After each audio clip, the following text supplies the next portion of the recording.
Gary Parrish. Welcome back. CBS Sports Eye on College Basketball podcast, where we sometimes discuss camel fighting, dodo birds, and leaky black. Matt Norlander is here with me. If you're watching on YouTube, you know what to do to that like button. Shouts to Brandon Davies. And if you haven't yet subscribed to the CBS Sports College Basketball YouTube channel, please also do that while you're here. Let's get into it. Big headline on this Monday afternoon. Bruce Pearl, the winningest coach in Auburn men's basketball history, a man who has advanced to a pair of Final Fours, including last season's, is retiring from Auburn at the age of 65. His son, Stephen Pearl, is the Tigers' new head coach. He is 38 years old. Norlander, both of us have been aware that this has been in the wind for a while. Just out of curiosity, I went back and looked at our text. On August 6th, I texted you about this exactly. Good. taking him behind the curtain, huh? Okay, let's just do it. All right, here we go. It was August 6th. I texted you about this specifically, and we had both heard this. I think a lot of people have heard this. More recently, BP was asked about it publicly and kind of just dismissed the entire topic, didn't deny anything necessarily, but just talked around it. Either way, now here we are. It's September 22nd. BP is done coaching college basketball. Your thoughts? Well, there's a lot to get to here. I am surprised that this is happening today. Now, this has been in the wind plenty. The why of it remains to be seen. To everyone hopping on, first of all, we'd love to see the YouTube chat just humming here on a Monday in September. That's good stuff. The reason for it, well, there's a coach that's no longer going to be on the sidelines who's one of the better coaches behind a mic that there is. So that's a bummer to lose Pearl on that end. Coincidentally enough, we've talked about Pearl on the show recently, but I did not think that he would retire in advance of this season. Now, that was informed by being told on the Auburn/Pearl camp side earlier this offseason that retirement was certainly looming, sooner rather than later. But if you called me this morning out of the blue, it was like, I'm dropping my kids off, Norlander, when's our guess on when Bruce Pearl would retire? I would have said, give me the middle of next April, after the season ends, maybe they get into a little of the portal. I thought he'd give it one more run. He hasn't. Now, also to everyone watching and taking this in live, we have not heard from Bruce yet. I was told that the plan was for him he wanted to be the one to break this news. That's not how it works, unfortunately. He wanted to be the one to break it in the middle of the afternoon in video form on his Twitter/X account. So to anyone that's getting to this podcast later on Monday or Tuesday, we're going to have more context, we would think, from Pearl on the why of it all, but we do not have that now. We're not going to sit around and wait for Pearl to make that statement whenever he does. Stephen is going to take over. You asked me where I thought my thoughts. I don't want to ramble too long on it, so I'll give you a quick one, and then we can kind of ping pong back and forth here. He does go out on top. 2 Final Fours, best coach in Auburn history. Took him to their first Final Four in 2019. Then obviously, Auburn, before the start of the NCAA tournament, had the best team in the toughest league that we've ever seen in the history of D1 in a single season context, obviously. So he is leaving and going out on top. He is doing this a little more than 11 months removed from Tony Bennett being a retirement that was more shocking than this one. But Tony Bennett was one of the 10 most prominent coaches in the sport when he opted to step away. And Bruce Pearl is one of the 10 most prominent coaches in the sport when he is opting to step away closer to the start of the season than the end of the previous one. So it is major news. I know there's political curiosities on that. We can, I guess, pose our own theories on that before we get out of the show. But those are some of my bigger picture thoughts. I got a little more intel and info to share with you, but let me just send it back to you. Where do you stand in the here and now of us just sitting here podcasting, talking about losing a guy who is and has been for more than 15 years at this point, one of the go-to coaches in terms of prominence in uplifting college basketball? It is unusual in a vacuum to lose a 65-year-old coach filled with energy who is nowhere close to the hot seat, like literally closer to a statue than the hot seat, and coming off of a Final Four and in position to keep it going. Like that in a vacuum, this is unusual, although it's less unusual than it used to be because, we just lost Jay Wright, Tony Bennett, other men who had no reason to walk away other than they either didn't want to do what they were doing anymore or wanted to do other things. The thing that makes Bruce's story, I believe, a little more unique is that there are whispers about a possible political career that have been out there for a long time. And a lot of people believe he is in a position to not only run for a Senate seat, but like actually win it, to be a United States Senator very, very soon. For people who don't follow Alabama politics, Tommy Tuberville holds the Senate seat, running for governor. That Senate seat is up for grabs. And in the state of Alabama, unless you're like an accused pedophile, it's like hard to lose an election as a Republican. Mm-hmm. And even then, it's difficult. You can Google it if you don't believe me. But like, I don't know what Bruce wants to do. He's a grandfather. He might just want to spend more time with his family, watch his son succeed as a head coach and sit courtside at Auburn games and enjoy the experience from a different perspective. But a lot of people do believe that he has political aspirations. Obviously, if you've listened to Bruce talk, follow him on social media, it's undeniable that he has strong interest and beliefs about things outside of basketball, about things outside of sports. Whether you agree with them or not is beside the point. The point is that he is set up to have a political career if he wants one. And if he subsequently, whether it's today or some other day, explains why he wants to go down that path, that will not be surprising to me. Won't be surprising to me. Okay, let's get to that. Let's get to that point right now. There's going to be continued speculation on this. Again, there's a chance, I suppose, within 20, 30, 50, 70 minutes of us finishing this podcast, Pearl putting out a video saying, I'm retiring and I'm making a hard pivot to run for Senate. That could happen. I'm going to talk as though that's not going to be the case. If I'm wrong, ultimately, I was wrong on me after the fact with that. I was told previously, earlier this year, by people on that end, that he would very much not be doing that. Now, what could perhaps get, the political world is one that you and I are not remotely an expert in. I am an expert. No, do not, Parrish. No, not on this. I am an expert. That's enough. I'm an expert on everything. Shut it down. Yes, I am. Shut it down. My point that I'm staggering toward making here is that I can see scenarios in which people that may be hemming and hawing, vacillating on whether or not they ultimately want to get into politics for the first time.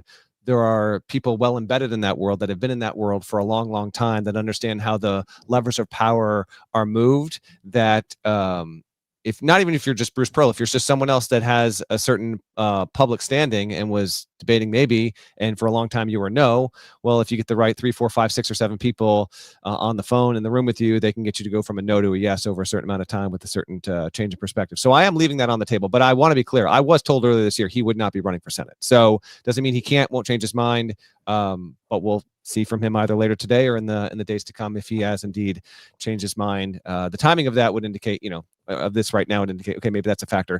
Here's a couple more factors. Today is the start of college basketball's preseason. Largely, practices can begin anew. What they've been doing in the offseason from a formal standpoint is not the same as when practices actually get going, and players and coaches, they can actually run their operation in a different way than they have been essentially since the summer and offseason started many, many months ago. So there's that to consider.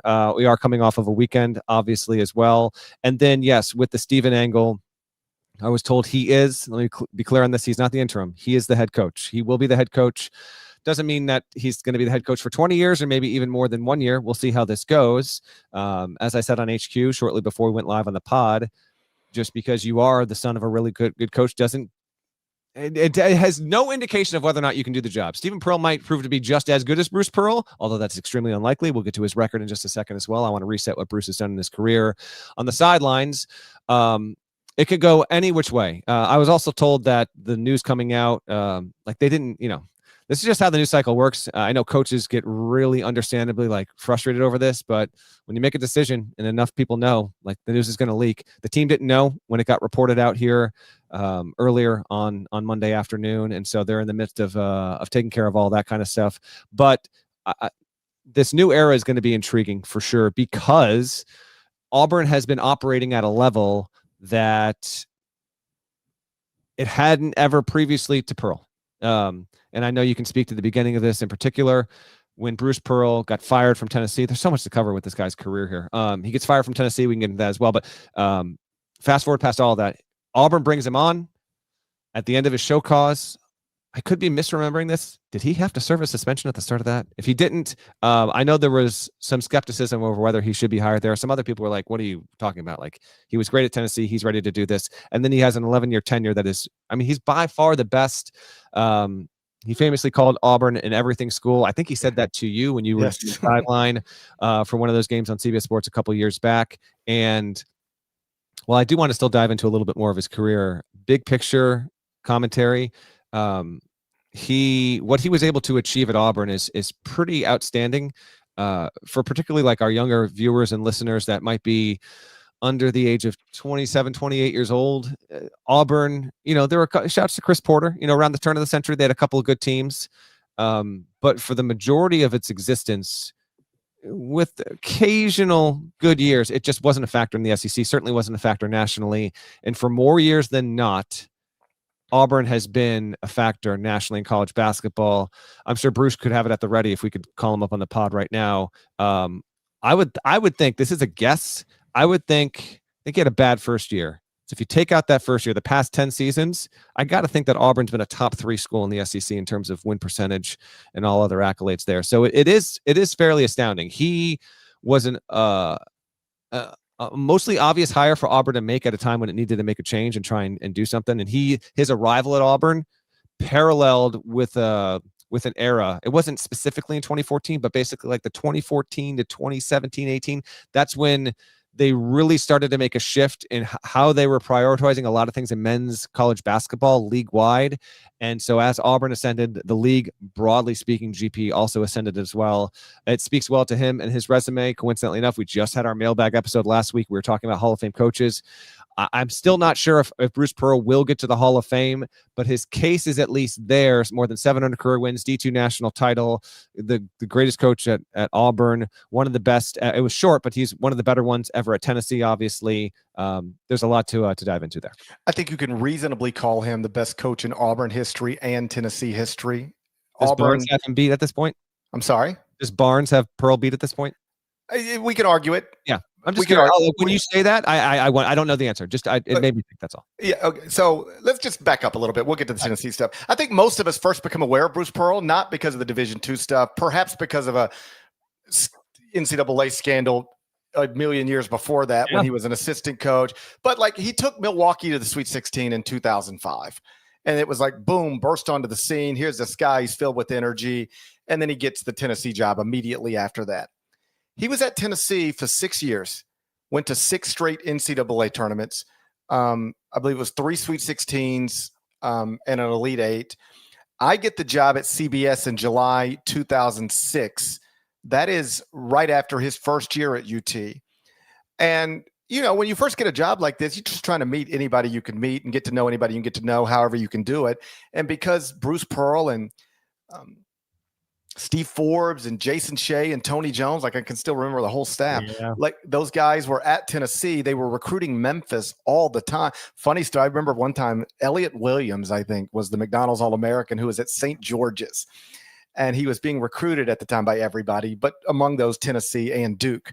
So I go to St. George's one time. I got like a tip from somebody and they were like, hey, if you just pop into St. George's at like 1:45 today, Bruce Pearl's going to be there. Coach K's going to be there. And I'm like, well, okay, cool. I get some FaceTime with 2 of the best coaches in college basketball. I'll pop over. So I pop over. They're both there. And then at some point, somebody realizes like nobody is supposed to be there. It's like wildly inappropriate, in violation of NCAA rules for anybody to be on campus this day. But somehow everybody's there. And I'm like talking to K and BP. And I'm like, listen, like if it's the problem's me, like I've started to feel like they were coming no matter what. And I just happened to show up and now we've got a problem. And I'm like, if the problem's me, I'll just leave. I don't really care whether you're here to see Elliot Williams in violation of the NCAA rules or not, like whatever. But I just remember everybody had to leave. I think everybody got there and then had to leave without doing anything because they found out, ooh, this could be an issue. So everybody left. But he's there for 6 years, 6 straight NCAA tournaments. He's terrific. Like got that Knoxville just rocking and rolling the whole deal. Then what happened with the barbecue happened. And if you remember, like I'm the one who broke that story, the Aaron Kraft aspect of it. I didn't remember, but damn, that was a huge story. Just succinctly wrap up because it was a deal for a long time. But for those who might not be familiar, just wrap up what that was about. And I think still to this day, some people they're misguided, they misremember about why Bruce Pearl had to stop coaching at Tennessee. So it's a football weekend. Coincidentally, I happen to be there. I'm in Knoxville on this weekend. It's like Tennessee, whatever football game. And they're having unofficial visitors come in. Among the unofficial visitors was Aaron Kraft, who went on to, of course, be a point guard at Ohio State.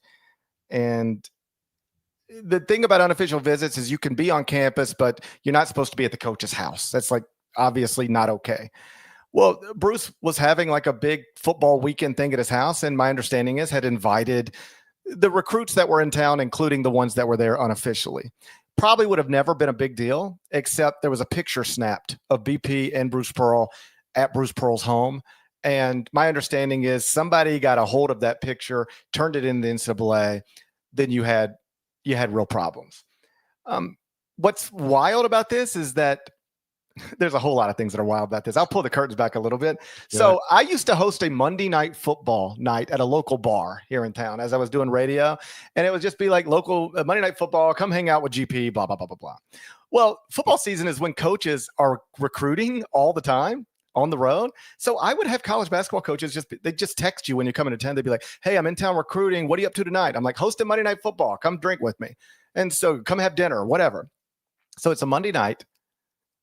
The way I remember this is Steve Forbes is in town recruiting for Tennessee and Richard Pitino is in town recruiting for Florida. And they had both reached out, and I said, just come meet me at this place. And they both come. And so it's me, Forbes, and Pitino hanging out at a bar in South Haven, Mississippi. It's That's ridiculous. how every good night starts. Okay. That's how every bad night starts. Okay. So I just remember that night, Forbes like not being in a good mood. He seemed bothered by something, but he did not talk about it at all. But I just could tell he wasn't himself. The next day is when the news broke that Bruce Pearl's holding a press conference to discuss an NCAA issue. Literally, as I remember it, the next day or within a couple of days. So then I started piecing things together, and okay, this is why Forbes is on edge. The NCAA wanted to talk to BP and the whole staff about what happened. Here's the truth. If they'd have just told the truth, everything would have been fine. It would have been like secondary violation, slap on the wrist, but you keep coaching at Tennessee. They decided, whoever they is, like, hey, if we all just say it didn't happen, they don't have any proof that it happened. So, and they had gotten Aaron Kraft's dad on board. Like, if everybody just says it didn't happen, what are they going to do?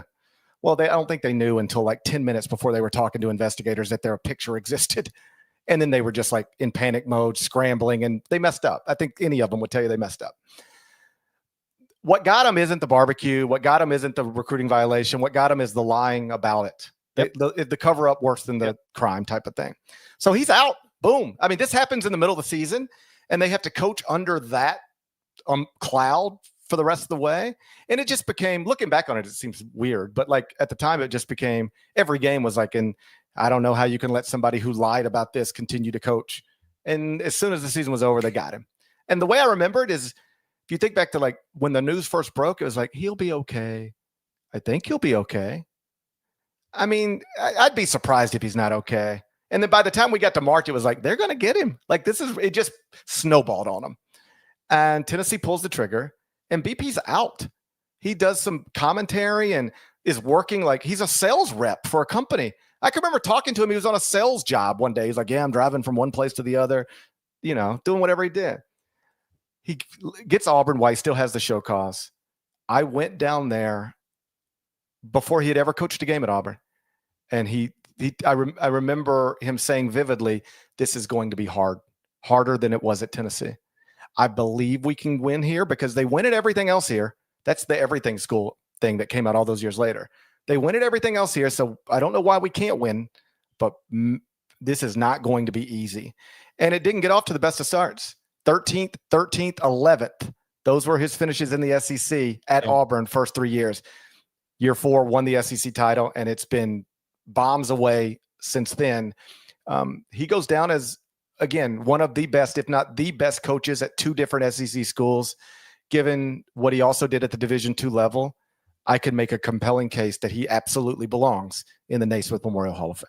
Okay, so good stuff from you there. Nada, you had something on the screen before. I'll say it for our listeners as well that are listening on the pod here. So how about this? So and shouts to our research team over at CBS Sports HQ. This is a graphic that ran when GP and I were on HQ earlier this afternoon. So look at this. 11 years before Bruce Pearl got to Auburn, the record at that school was 159 and 182. It was the worst in the SEC, and they did not go to an NCAA tournament. Now, in the 11 years since, 246 and 125. It's third best with 6 NCAA tournament appearances, but not even just that. It's third best considering what Parrish just told you. To start his career at Auburn, 13th in a 14-team league, 13th in a 14-team league, and then 11th thereafter. Also consider, there's a lot to cover here with Bruce. He's got there's a lot adorned on his career, frankly, from what you mentioned before when he did become persona non grata to a lot of coaches for essentially ratting out another coach for cheating. Right or wrong, I'm just telling you, he made some enemies early in his career and was able to, I would argue, on the college football and the college basketball side, you don't see a lot of coaches that are able to overcome similar type circumstances that Pearl did to go on to become, if not a Hall of Fame level coach, a borderline Hall of Fame level coach, but he did do it. He had immense success at D2 Southern Indiana, so he's also the rare coach to make that D2 to D1 jump, and not just make the jump, but utterly thrive as a result of doing so. You mentioned he made the Sweet 16 at Milwaukee, coached at Tennessee. This might surprise some people that have been following college basketball for 20 plus years. Was only at Tennessee for 6 seasons. And so we're not going to dive into the semantics of all this. He made the tournament every single year, didn't make the Final Four, got to the Elite Eight, was part of got Tennessee to #1 for the first time in school history. I don't know if he's the best because it was just a short tenure there. The way it ended was obviously not under the best of circumstances that GP just laid out, but he's out. Okay. He gets a show cause. I think it was 3 years. He goes into, do you remember? Like he was something with some sort of like grocer or. Yeah, it was a sales job of some sort. Sales job. I remember talking to him amidst all that. Gets a job commentating for ESPN. Sometimes you're in this job, GP. I know you feel the same way. You think back to like something that happened and you're like, there's no way it's that long ago. I covered Manhattan. There's a Manhattan home game. I want to say it was, let me see if my brain can pull this. I'm going to say it was Manhattan against Iona. I want to say it was a rivalry game. And this was on ESPN News. Maybe ESPN3.com for the internet. Bruce Pearl was doing, how about this? Because I talked to Bruce about this like a year or two ago, and I didn't remember this part of it. He reminded me. I think this was for the internet. It was, and Nada's just letting me know, like literally, yes. In real time, Pearl has announced his retirement video. It's 14 minutes, by the way. This dude went Martin Scorsese, absolute cinema on this in real time. If we can get some bullet points in real time as to what Pearl says in this video, we'll inform you. I'm glad he did it while we're doing the pod in real time. But anyway, so Pearl's just doing this side gig, and he eventually did some studio stuff, obviously, with ESPN. But it was him and Jason Benetti. He goes, you know who did that game with me? I was like, I couldn't even begin to tell you, but I remember talking to him for like 15 minutes before the game. And he's like, it's the guy. He does the Tiger game now. I go, Benetti? He goes, yeah, Jason Benetti. I was like, that's amazing. Benetti's obviously one of the best play-by-play guys in the entire business now. So he goes from that to getting the Auburn job. We just laid out what it just, it's easier to say now. It would have been harsh in real time, but true. Auburn was a disaster. It was a total non-factor. I remember he lands on the private plane, gets off. There's fans like, there welcoming him in, and it was tough to start. And then there's even more Parrish because he had Chuck Person on his staff. Auburn was entangled in the FBI scandal. That led to, I think, the vacation of some games and ultimately ineligibility in one of his seasons. So that gets knocked off the books. And there's also part, like, Pearl was absolved of anything and everything. And I think both on the record and off the record, I think he was about as forthcoming and blunt as you could ask him to be. I would say of any coach that was connected to that, Pearl was as willing to speak about it to the extent that they would let him. And sometimes even beyond what they wanted him to say, maybe off record with all of that. But if you want to have that be another mark against him, so to speak, I get it. No shame in that whatsoever. And then his team, he had like a top 15 level team in 2020 when there wasn't a tournament. So that's another opportunity that was obviously not there for him or any other school that year. But yeah, it's been insanely impressive to see what he's been able to do at a place like Auburn. I had the chance to go and cover an Auburn Kentucky game a couple seasons ago. That's, that place gets built in part, if not in large part, because of what Pearl was able to do, and the jungle is, when it's really rocking, it's top tier in the sport. And I know Auburn fans watching and listening, let's speak directly to them right now. I know you're reeling a bit right now because you heard the rumors, you thought, okay, we might not have Pearl for much longer. Maybe we get him for another year or two. And then you wake up on a Monday. Hello, fall has officially arrived, by the way. Summer's in the rear view. And we just lost the best coach in program history. There's no telling what Auburn will be over the next year, 2 or 3. There's also been some slight changeover within the athletic department there as well. So it's a time of some change. So those are some additional thoughts. Let me toss something to you, though, a question. Mm-hmm. All right. And to be frank, there's been a ton going on, getting some text. I haven't really checked the live chat, so I don't know if this has been mentioned in the chat at all, if you saw it, but it did pop to mind here because I remember we talked about it with the Bennett retirement a year ago. Bennett took plenty of heat, and I had the opportunity to be at Bennett's retirement press conference. I actually asked him on the record, and he answered to this question specifically. Hey, you're leaving this program, right? With Bennett's situation, it was less than a month before the season. Pearl, we've got 6 weeks about. Should Bruce be taking, I've got thoughts on this, but I want to tee you up first. Should Bruce be taking heat for the timing of his decision? Is it fair to criticize him for him deciding to do this and make it public on September 22nd, as opposed to even September 1, July 15, let alone April 15? I'm sure he will catch heat in some circles. I personally don't care. Let me ask you an honest question from an honest place. If he announced he was retiring on April 15th, who's the head coach at Auburn? That is not an answerable question. There's a chance it's Steven, but there's a very good chance it's not. That's my I guess on the situation. Yeah. If he waited this long strictly to manipulate the hiring process to where, hey, now you're up against it, buddy, and there ain't really anything you can do other than hand it to Steven, then I do think that's worthy of being pointed out. And if it doesn't go well, if you're an Auburn fan, you would then hold the right to someday say, if our greatest coach in history would have retired at a more reasonable time, we could have conducted a more reasonable coaching search and actually hired somebody other than his 38-year-old son with 0 head coaching experience. I get that. That's why this needs to go well. But I don't know that was his intention here, but if it was, he's not the first to do it. And I'm just not gonna, there's enough things to get mad about in the world. When Bruce Pearl retired from Auburn, I don't think sits anywhere on my list. Okay. All right. I got quotes here. I had to read this twice as you were just talking. So I think my intel remains correct. I'm going to read this. This is a direct. Shouts to Kyle Boone getting it done in our Slack channel. So he has transcribed this. KB, I'm counting on you here. This is part of what Pearl has said in his goodbye video, which is, again, 14 minutes long. And best I can tell, starts with let me just watch this real quick here. Hold on. Starts with an opening shot of a darkened Bruce Pearl office. I don't even know if this is his office. This is not the office I sat in. I think this is his home office. He's putting, oh gosh, this GP. Wait till you see, he puts the jacket down, sits down, mood lighting, pictures of his family. There's a lot going on here. Okay. Watch that all. Now that goes into sound stage. Okay. Here's the quote.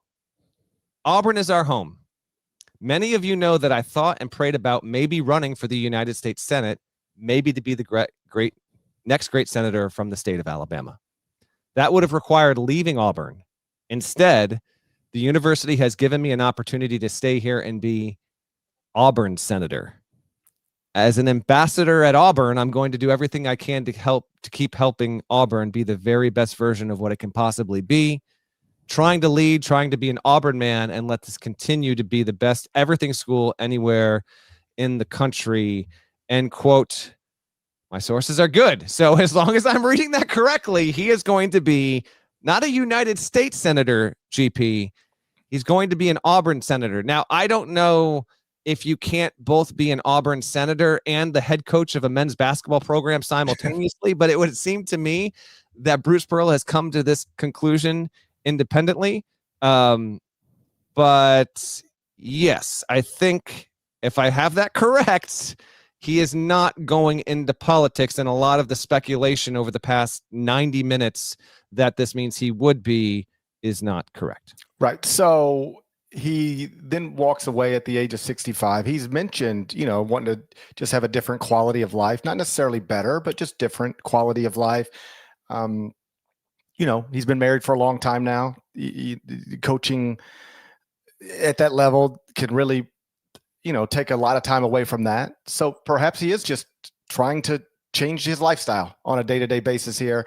I know others get caught up on the timing. It just doesn't bother me as much as it bothers other people. I think more likely than whatever is just that these are hard decisions to make. Like, these are hard decisions to make. Nobody's asking him to retire. Nobody wants him to retire, but clearly something was pulling him in that direction. That is a wild picture. You got to be, if you're listening, we appreciate our overwhelming listenership. It comes from podcast audio, but GP hadn't seen what Pearl did the setup for this video, and Nada just dropped it in real time, and GP went off script. This is the start of the video, Parrish. I think this is right before he drops the jacket on the Final Four. That's fine with me. I don't mind it, man. You have a career with that many accomplishments. You can say goodbye to it however you want to, with however many. Hey, look, you think I'm going to get mad at another man talking for 14 straight minutes? I do it every day. I do it every day about Juan Soto's on-base percentage. All right. I do it every day about American Athletic Conference football. All right. You think I'm going to get mad at another man for talking for 14 straight minutes? Absolutely not. No. It's just, it's amazing. Oh man. I know Pearl has been, he's been a lightning rod for just how open he is and unfiltered he is for what he tweets about. And that has brought him high praise from one side of the aisle and just continual criticism. We addressed this all on our recent podcast, so we don't need to go back into that discussion again. But I will reiterate something we said on the show, and I think selfishly on our end, for what we do with our jobs, we always want to have coaches who are willing to be available to speak on the record or off the record, and just generally make themselves available to help and make coverage of the sport easier. That really does make a difference when it comes to documentation in written form and podcast form, for video hits, for all of it.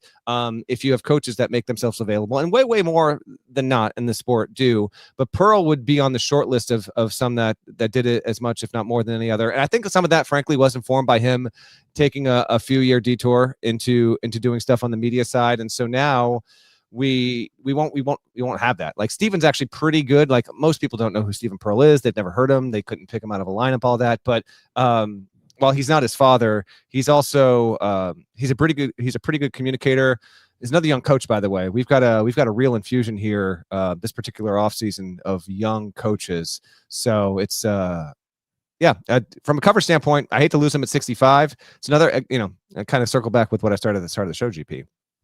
This is another top 10 coach of prominence, if not acumen in the sport, that's just deciding to exit 1, 2, 3. I could even argue 5 years ahead of the pace overall. And for that, it's understandable to be just a little bit bummed by it. That's all. I think on a human level, you make a good point there about BP. I know that his politics aren't for everybody, but one of the things I really appreciated about him over the years is that he understood being a college basketball coach required him to do more than just coach his college basketball team.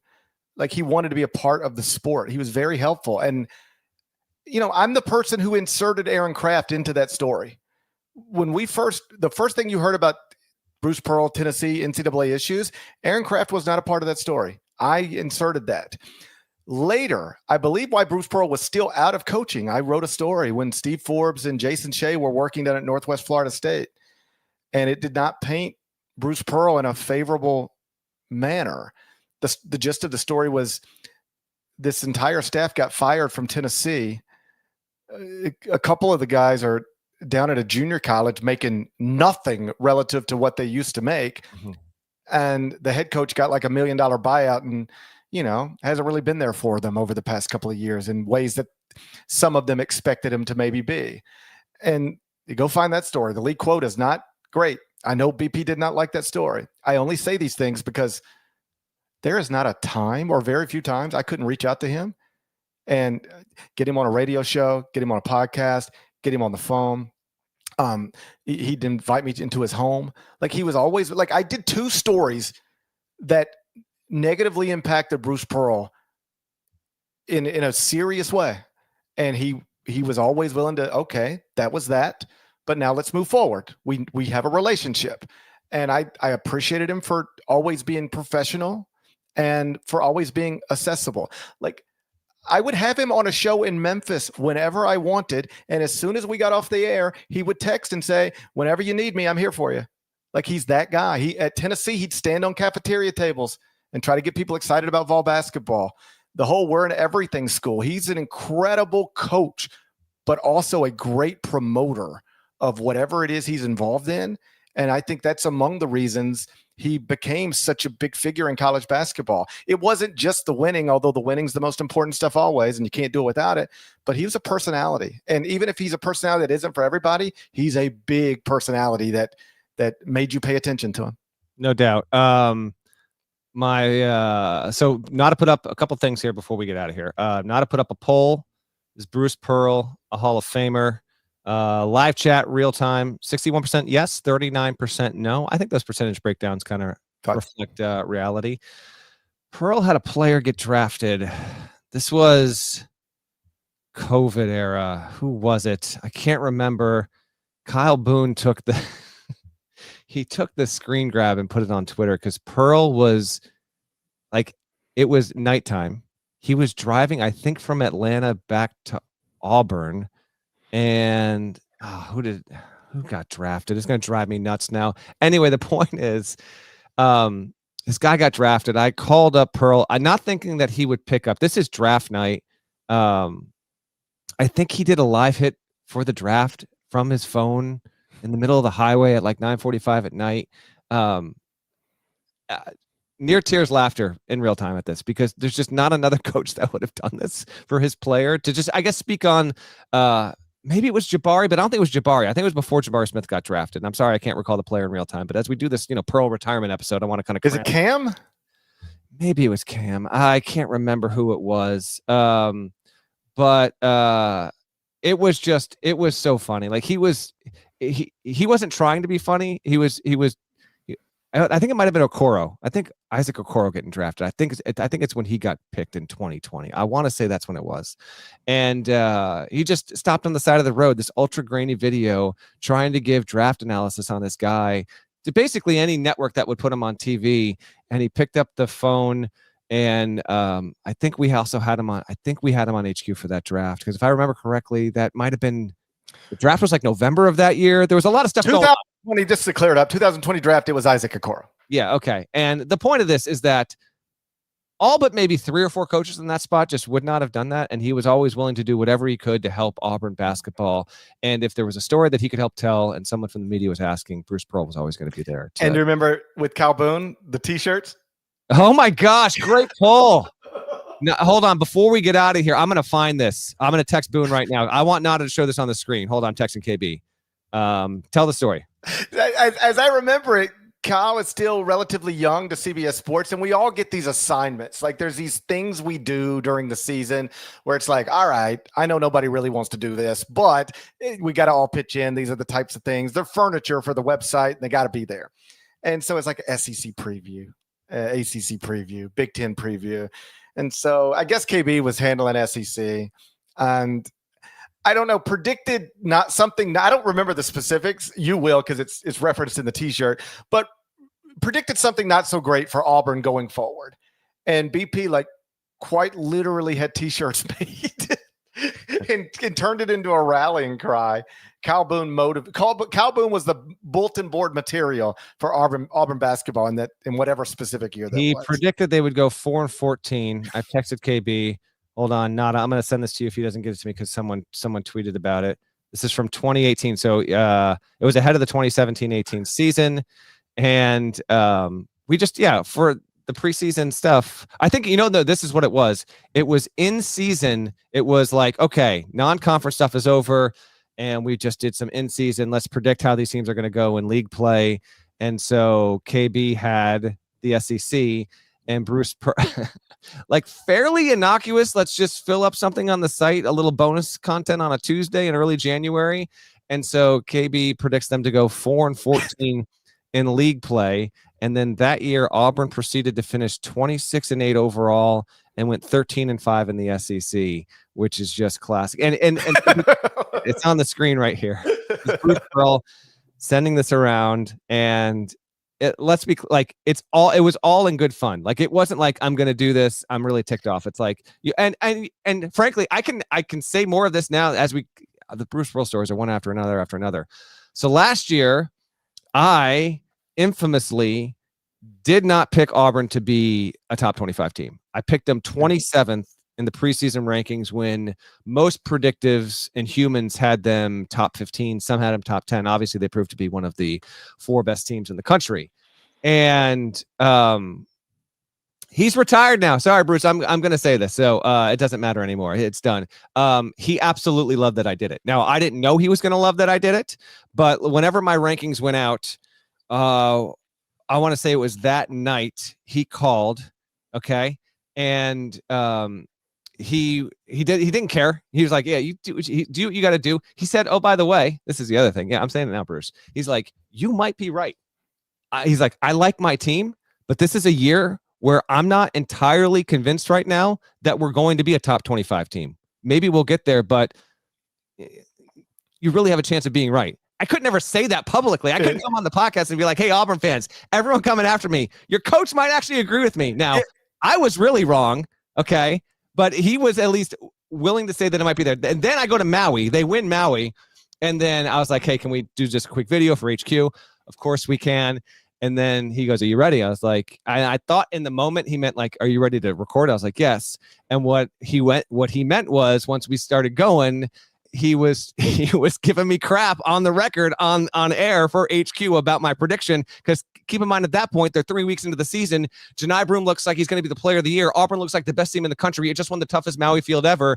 I'm the dope that just picked the 27th in the country 3 weeks back, and he's grilling me, and he was wonderful about it in general. So when we talk about Pearl and what we're going to miss, like it's kind of the dynamics of these kind of relationships. He never took it seriously. He completely understood the media end of it, and there have been little bits of this like over the years where he's just been he understands the prediction game, and sometimes he really likes it when his team is undersold because he can use it to feed, like he can feed his freshmen and sophomores and juniors and just look at these guys. They don't believe in you whatsoever, and he really like hammers it home to his locker room. It's one thing, and then he'll hop on the phone with you and be like, this is how I really feel. This is fans always feel disrespected if their team isn't ranked where they want it to be. Coaches sometimes like that because they can use it in a way that they want. The other one, this one's got nothing to do with BP, but it's just popped into my head. The one that I've also heard from coaches, mock drafts, wear them out.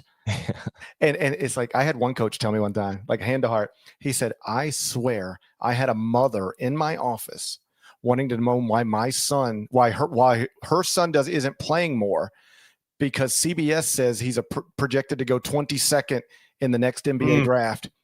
And I looked right at this mother and I said, are you really in my office right now because Gary Parrish thinks your son's better than I do? Is that where we're at? Because I know GP. I'll call him and tell him he needs to get your son out of the top first round of the draft because he does not belong. But he's like, I can't believe I had to have a 30-minute conversation with a mother because of your mock draft. But that's where we are. Yes. And I think that's where KB probably learns that lesson.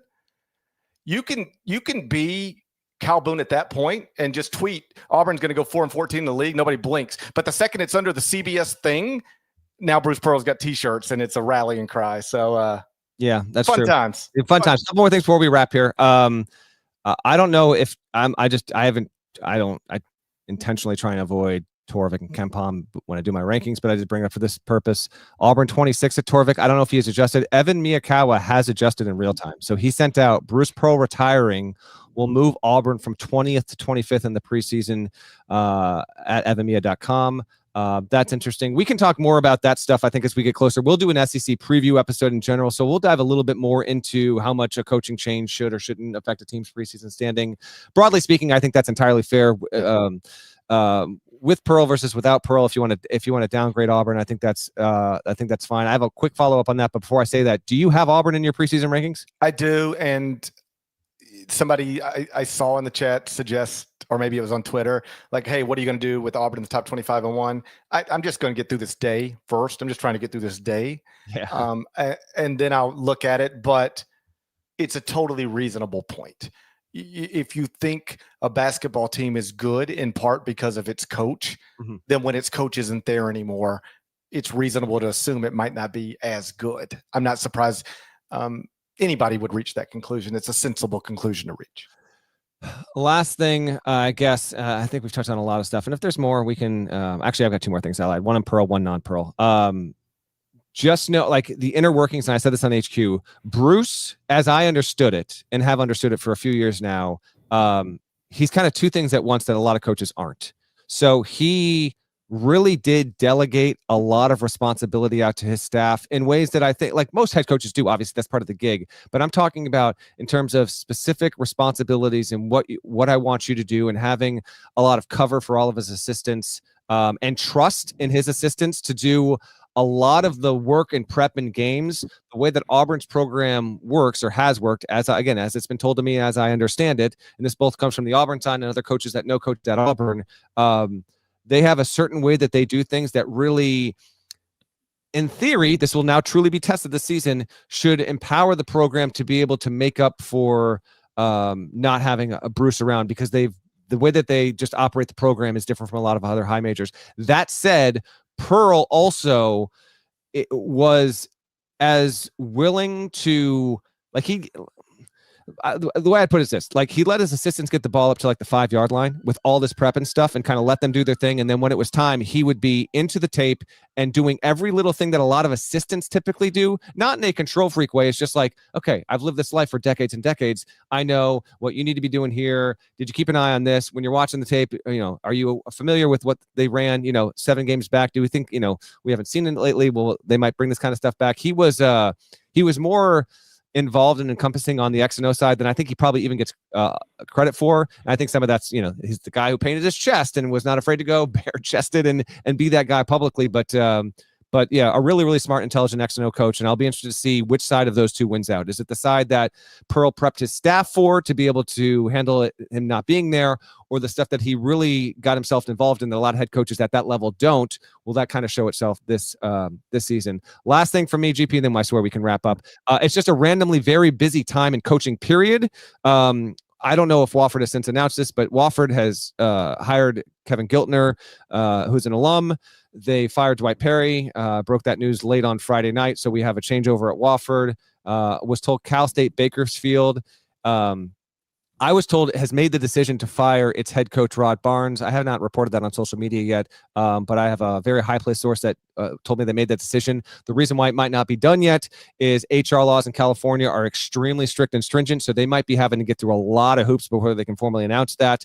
The story behind that is extremely, extremely disturbing, with an assistant coach who has been arrested and charged with human trafficking and child pornography. A very, very ugly situation at Bakersfield. Nonetheless, we have a coaching situation that is changing there as well. And then that's it for now. There's one more that's kind of floating out there. We'll see if there's another change at the mid-major level. It's too early to determine, but it's way busier on the carousel in mid-September than frankly I can ever remember.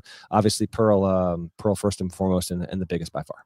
All right, let's call that an emergency podcast. 49-minute emergency podcast. Let's get out of here. Someone in the chat just said, I need to turn on notifications for when you guys go live. Here's the deal. If you subscribe to the channel and you ding that bell, there's a little bell icon. You just click it. And when you do that, you're going to get alerted for when we go live every single time. So there we go. Like a blessing, your own personal blessing you could get from YouTube. That's right. That's right. It's your own personal blessing. And we could always We could all use some personal blessings these days. That's correct. Absolutely. Shouts to Devin Downey. Shouts to Chester, South Carolina. Shouts to Terry Teagle. He's a legend. Huck and Larnell. Thank you guys once again for watching, listening to the Eye on College Basketball Podcast. If you're not subscribed, please go subscribe. Anywhere you subscribe to podcasts, Apple, Spotify. There's more of us than there are of them. That should be reflected in the comments. So do that, and we'll talk to you again real soon. Till then, take care.